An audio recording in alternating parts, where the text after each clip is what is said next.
여러분은 태안화력발전소 사망사고, 이천 물류창고 화재 사고, 가습기 살균제 사건, 세월호 사건을 기억하고 계실 겁니다. 이러한 중대재해를 예방하고 시민과 종사자의 생명, 신체를 보호하기 위하여 중대재해 처벌 등에 관한 법률이 2022년 1월부터 시행되었는데요. 낯설기만 한 이 법률에 대해 간략히 소개해 드리겠습니다. 안녕하세요. 사법정책연구원 정현희 판사입니다. 중대재해처벌법의 가장 주된 내용은 사업 또는 사업장, 공중이용시설 및 공중교통수단을 운영하거나 인체에 해로운 원료나 제조물을 취급하는 사업주 또는 경영책임자 등이 안전보건 확보 의무를 위반하여 중대재해를 발생하게 한 경우 형사처벌을 받도록 규정한 것입니다. 여기서 중대재해란 무엇일까요? 중대재해는 중대산업재해 및 중대시민재해를 포함하는 개념입니다.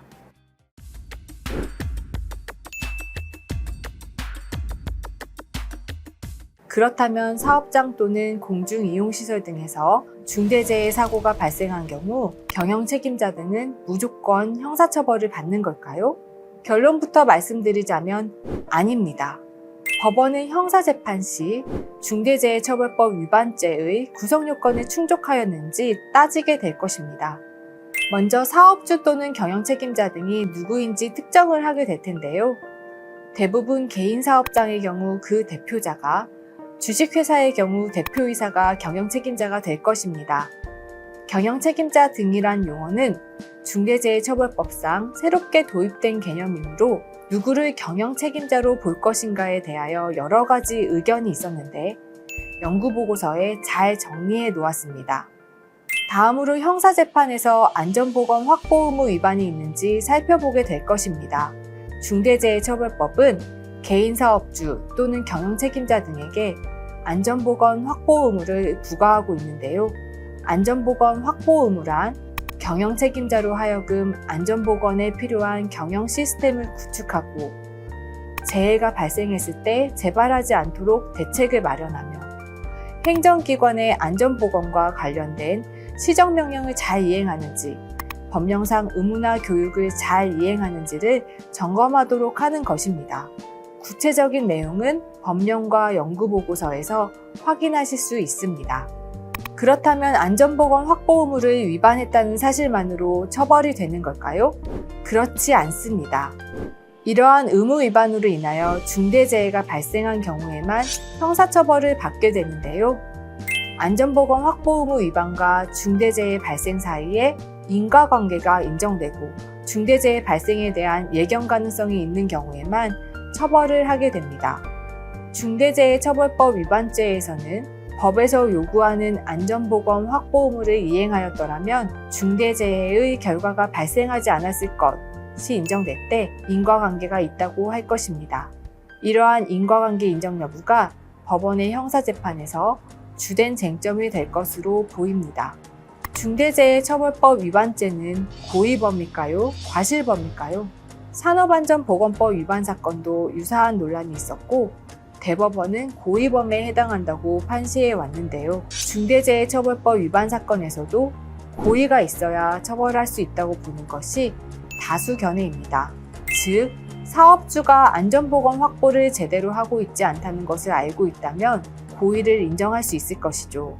예를 들어 경영책임자 등이 사업장의 유해 위험 요인을 점검하지 않고 법상 요구되는 안전관리자를 배치하지 않는 등 안전보건 관리 체계를 전혀 구축하지 않았다거나 재해가 발생하였음에도 재발방지 대책을 전혀 세우지 않았다면 중대재해처벌법 위반의 고의는 쉽게 인정될 것입니다. 그렇다면 중대재해처벌법 위반죄의 경우 양형은 어떻게 될까요? 법은 안전보건 확보 의무를 위반하여 사망에 이르게 한 사업주 또는 경영책임자 등은 1년 이상의 징역 또는 10억 원 이하의 벌금에 처하고 중대재해 중 부상 또는 질병에 이르게 한 경우 7년 이하의 징역 또는 1억 원 이하의 벌금에 처한다고 규정하고 있습니다. 아직 중대재해처벌법 위반죄에 대한 양형 기준은 정해지지 않았지만 산업안전보건법 위반죄 중 근로자가 사망에 이른 경우에 양형 기준을 참조할 수 있을 것입니다. 중대재해처벌법 위반죄는 산업안전보건법 위반죄보다 법정형이 더 중하므로 이 양형 기준보다는 더 높은 형으로 양형이 이루어질 것으로 보입니다. 중대재해처벌법은 민사상 손해배상과 관련해서 손해액의 5배까지 배상하게 하는 징벌적 손해배상 제도를 도입하였는데요. 법원이 배상액을 산정할 때에는 의무 위반 행위의 종류 및 내용, 피해의 규모 등 여러 사정을 고려하게 될 것입니다.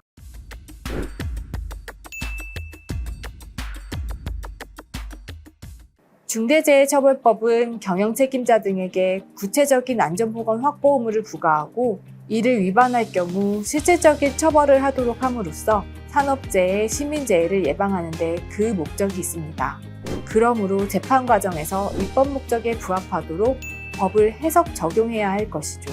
다만 안전보건 확보 의무에 힘쓴 경영책임자에게는 구체적인 사정을 고려함으로써 균형 잡힌 재판이 되도록 하여야 할 것입니다. 이상으로 중대재해처벌법에 관하여 간단하게 살펴보았는데요. 더 많은 내용이 궁금하신 분은 사법정책연구원 홈페이지에 중대재해처벌 등에 관한 법률의 재판 실무상 쟁점을 찾아보시면 도움이 될 것입니다. 시청해주셔서 감사합니다.